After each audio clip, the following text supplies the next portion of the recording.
yo soy Hanna, tu coreana favorita. Hola, ¿cómo estás? Yo soy Hanna, tu coreana favorita. 안녕하세요. 저는 스페인어로 다양한 컨텐츠를 만들고 있는 한나입니다. 자기소개해달라고 얘기 안 했는데 바로 하시는 분은 처음이에요. 처음. 이렇게 하는 거 아닌가요? 깜짝 놀랐어. 보통은 가만히 이렇게 계시는데 올라.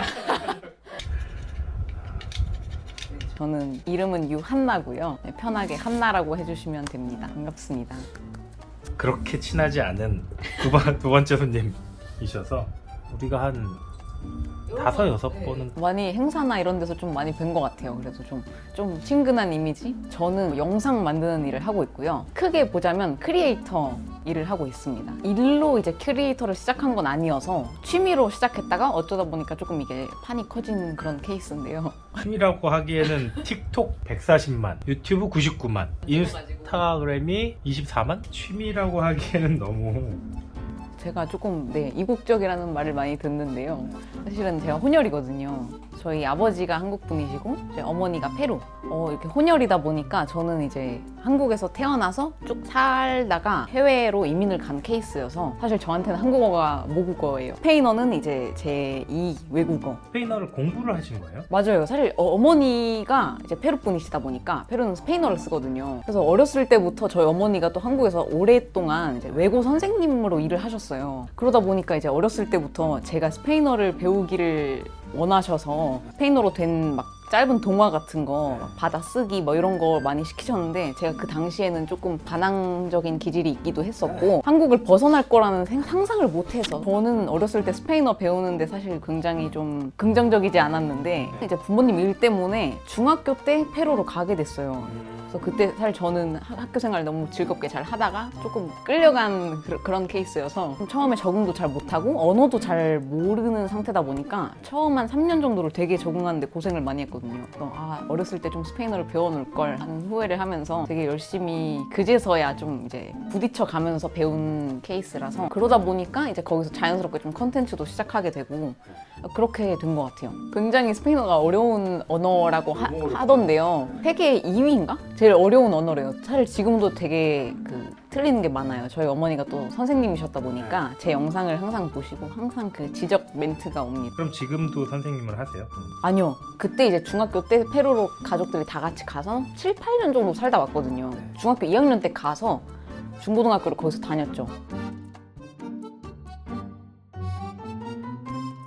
사춘기잖아요. 또 그때가 중2병이던 그 시절 좀 힘들었었는데 그때 이제 부모님이 생일 때 선물로 카메라를 사주셨어요. 처음에는 그 카메라를 안 쓰고 그냥 이렇게 먼지만 쌓이게 묵혀놓고 있다가 어느 순간 이거를 좀 활용을 해보자라는 생각이 들어서 그냥 제가 막 요리하는 것도 되게 좋아하고 피아노 치거나 그냥 이런 일상들을 조금씩 찍기 시작했거든요. 그래서 그런 걸 찍어서 처음에는 제 얼굴이 안 나오는 그런 일상 브이로그를 업로드를 했던 기억이 나는데 페루 사는 한국인의 일상 뭔가 이런 식으로 스페인어 제목을 지었던 것 같은데 그 당시에 이제 막 방탄소년단이나 케이팝이 조금씩 인기가 많아지던 시점이어서 조회수가 쌓이더라고요. 댓글이 달리기 시작하고 그걸 보면서 되게 재밌었던 것 같아요. 뭔가 좀 넷상 친구들이 생기는 느낌도 들고 제가 2012년에 가서 방탄소년단이 해외에서 사실 먼저 인기가 좀 많아졌거든요. 케이팝에 관심이 많은 친구들이 생겨나면서 자연스럽게 제 영상도 조금씩 추천에 뜨고 영상을 봐주시는 분들이 생기니까 거기에 좀 재미를 느껴서 편집도 이제 혼자 배워가면서 하게 되더라고요.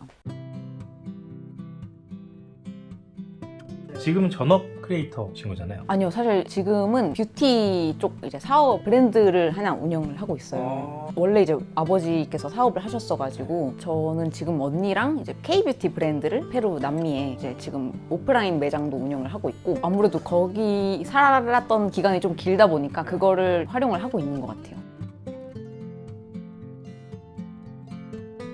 올해는 조금 집중을 하려고 뷰티랑 최근에는 좀 데이트 컨텐츠를 하고 있습니다. 네. 요즘 좀 솔로지옥이나 뭐 환승연애 이런 프로그램들이 굉장히 인기가 많잖아요. 그런 느낌의 드라마 같은 그런 리얼리티 시리즈를 만들면 어떨까 해가지고 서울의 다양한 스팟들을 좀 돌아다니면서 좀 어떻게 보면 서울 소개를 할 수도 있고 그 안에서 좀 데이트를 하는 그런 컨텐츠를 구성을 해서 시도를 해봤는데 생각보다 반응이 좋더라고요.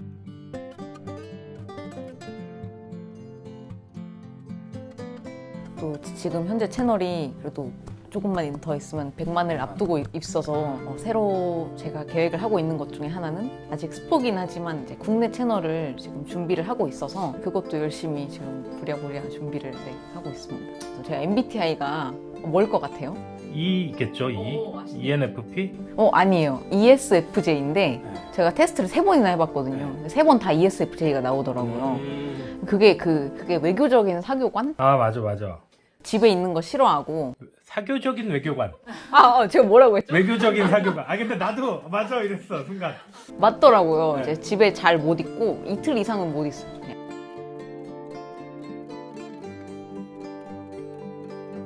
전 어릴 때부터 해외 살다 온 친구들이나 자연스럽게 2개 국어를 하는 친구들이 진짜 부러웠거든요. 그게 좋은 것 같긴 한데 저 같은 경우는 어떻게 보면 아무리 한국에서 유년기랑 이런 걸 지내고 한국인 마인드로 컸다고 하지만 어쨌든 그 혼혈이기 때문에 그 어렸을 때부터 알게 모르게 제가 접해온 그쪽 문화라던가 이런 게 있거든요. 어렸을 때는 그런 게 별로 좋지 않았던 것 같은데 제 기억에 그 당시만 해도 사실 외국인들이 그렇게 많지도 않았고 한국에 지금은 그 명동 가면 여기가 한국인지 외국인지 모르겠더라고요. 근데 그 당시에는 엄마랑 같이 길을 나가면 사람들이 다 쳐다보는 게 느껴졌어요. 다들 이제 좀 신기하게 쳐다보고 어렸을 때는 그런 시선이 안 좋을 때도 있었고 학교에서 친구들이 뭐 혼혈이야? 뭐 이러면서 물어보고 이런 것도 좀 그 관심이 부담스러울 때가 있었는데 크고 나니까 되게 좋은 것 같다는 생각이 들더라고요. 페루 음식은 어때요? 살 때 진짜 몰랐거든요. 근데 지금 와서 안 건데 미식의 나라래요. 처음에는 힘들었던 게 향신료가 좀 많아서 고수도 되게 많이 들어가고 음식에 고수를 못 먹었거든요. 처음에 억지로 배웠어요. 처음 가서 친구 집에 초대를 받았는데 저녁 식사 메뉴가 고수를 갈아서 만든 스프였거든요. 당연히 먹을 줄 알고 이제 준비를 해주셨더라고요. 근데 거기는 또 음식을 남기면 그런 게 있지 않을까라고 저는 생각을 해서 꾸역꾸역 이걸 다 먹다 보니까 이제 고수에 적응을 하게 됐고 그러다 보니까 지금은 고수를 굉장히 잘 먹어요. 그럼 페루에 가면 이렇게 지나가면 알아봐요, 사람들이? 이거 너무 신기한 게 알아는 보는데요. 이렇게 막 알아보는 건 아니고 아무래도 그렇다고 제 유튜버 구독자분들이 다 이제 페루에만 계신 게 아니고 그 비율로 보면 제일 많은 게 멕시코거든요.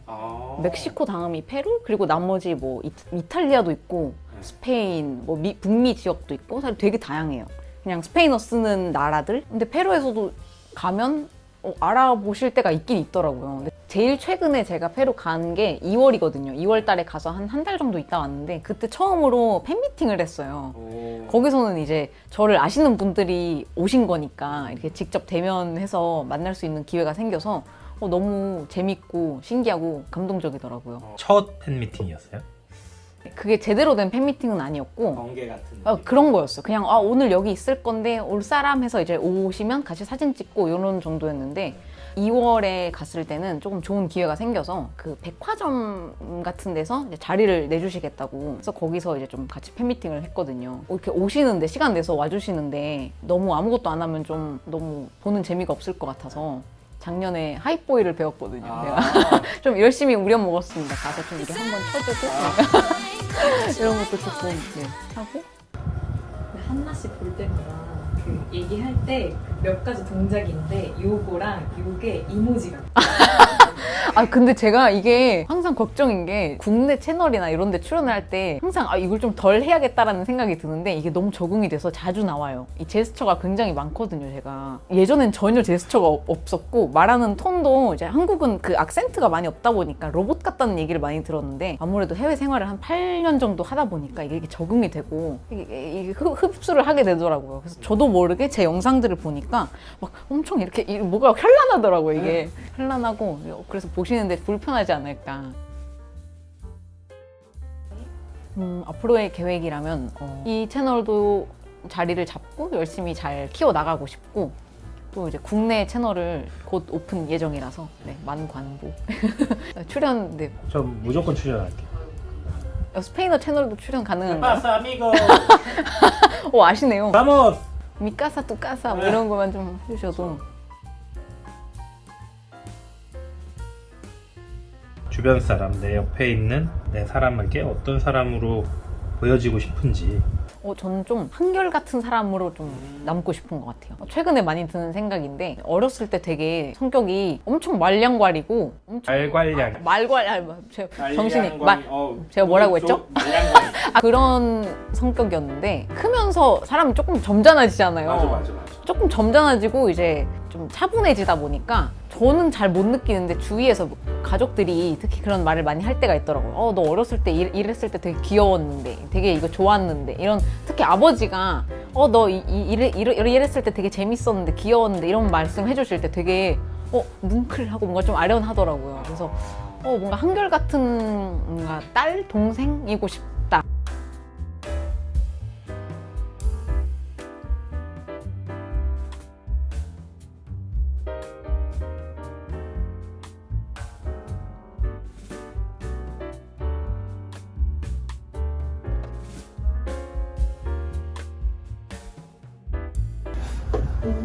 오, 감사합니다. 네. 우와. 진짜 금손이시네. 이렇게. 잘 맞네. 짠. 이렇게. 오늘 너무 말씀을 잘해주셔서. Bueno, así me encanta el dibujo. Muchísimas gracias por esta entrevista tan especial. Estuvo muy divertido. Muchas gracias y nos vemos muy pronto. ¡Añón!